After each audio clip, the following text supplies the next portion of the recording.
युद्ध में विजय प्राप्त करने के बाद युधिष्ठिर को हस्तिनापुर का सम्राट बनाया गया और उन्होंने 36 वर्षों तक शासन किया। युद्ध के 50 दिन बाद युधिष्ठिर और राजपरिवार भीष्म से मिलने गए, जो अपनी हार के बाद से बाणों की शैया पर लेटे हुए थे। भीष्म ने नए राजा को अनुशासन प्रदान किया, धर्म और राजसी आचरण की शिक्षा दी। इससे पहले कि बड़े संरक्षक ने अपनी इच्छा से अपने प्राण त्याग दिए। युधिष्ठिर ने तब एक बड़े समारोह में हस्तिनापुर के पूर्व रक्षक का अंतिम संस्कार किया। बाद में उन्होंने कृष्ण और व्यास के आग्रह पर अश्वमेध का प्रदर्शन किया।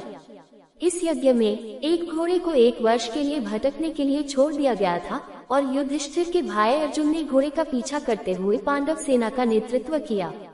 जिन देशों में घोड़ा भटक गया, उन सभी के राजाओं से युधिष्ठिर के शासन के अधीन होने या युद्ध का सामना करने के लिए कहा गया। सभी ने श्रद्धांजलि अर्पित की।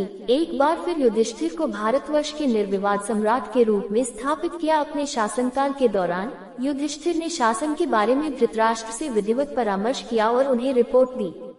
15 साल बाद पूर्व राजा, उनकी पत्नी गांधारी, रानी मां कुंती और प्रधानमंत्री विदुर ने जंगल में रहने का फैसला किया, जहां कई साल बाद उनकी मृत्यु हो गई। इन घटनाओं ने युधिष्ठिर और पांडव भाइयों को बहुत दुखी किया। कलयुग के आरंभ होने और कृष्ण के चले जाने पर युधिष्ठिर और उनके भाई सेवानिवृत्त हो गए और सिंहासन कुरुक्षेत्र के युद्ध में जीवित बचे अपने एकमात्र वंशज अर्जुन के पोते परीक्षित को सौंप दिया। अपना सारा सामान और संबंध त्याग कर पांडव एक कुत्ते के साथ हिमालय की तीर्थ यात्रा की अपनी अंतिम यात्रा पर निकल पड़े। अपनी तीर्थ यात्रा के दौरान द्रौपदी से शुरू करके हर कोई पहाड़ों पर मृत अवस्था में गिर पड़ा। युधिष्ठिर ने द्रौपदी के अर्जुन के प्रति पक्षपात, सहदेव के अपनी बुद्धि पर गर्व, नकुल के अपनी सुंदरता पर घमंड, अर्जुन के अपने तीरंदाजी पर घमंड और भीम के खाने के दौरान दूसरों की जरूरतों के प्रति लापरवाही को उनके पतन का कारण बताया।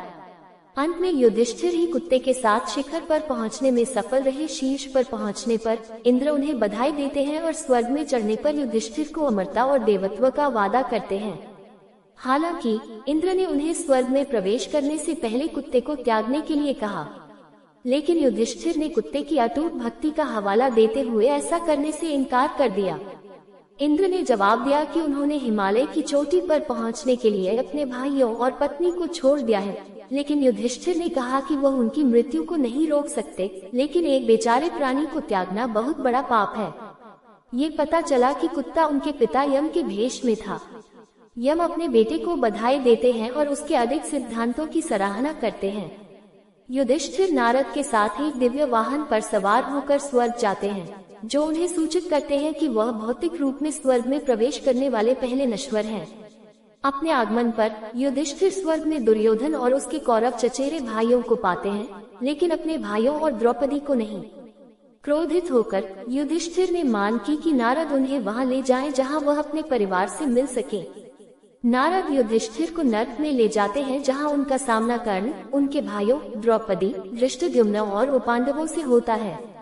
क्रोधित युधिष्ठिर ने निर्णय लिया कि वह अपने चचेरे भाइयों के साथ स्वर्ग की अपेक्षा अपने परिवार के साथ नर्क में रहना पसंद करेंगे। 49 तब इंद्र प्रकट होते हैं और ब्रह्म को दूर करते हैं। युधिष्ठिर को उनके धोखे के बारे में बताते हैं। इंद्र ने खुलासा किया कि अपने सफेद झूठ से द्रोण को धोखा देने के कारण युधिष्ठिर को नर्क की झलक दिखाई गई है।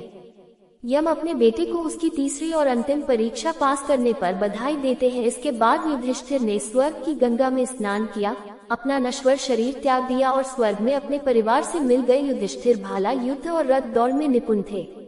युधिष्ठिर बहुभाषी थे, उन्हें असामान्य भाषाएं आती थी। दुर्योधन द्वारा निर्वासित किए जाने के बाद ऋषि बृहदर्ष से मंत्र सीखने के बाद युधिष्ठिर पासा नियंत्रण में निपुण हो गए। वह अपनी ईमानदारी, न्याय, बुद्धिमत्ता, सहनशीलता, अच्छे व्यवहार और विवेक के लिए जाने जाने वाले नायक थे।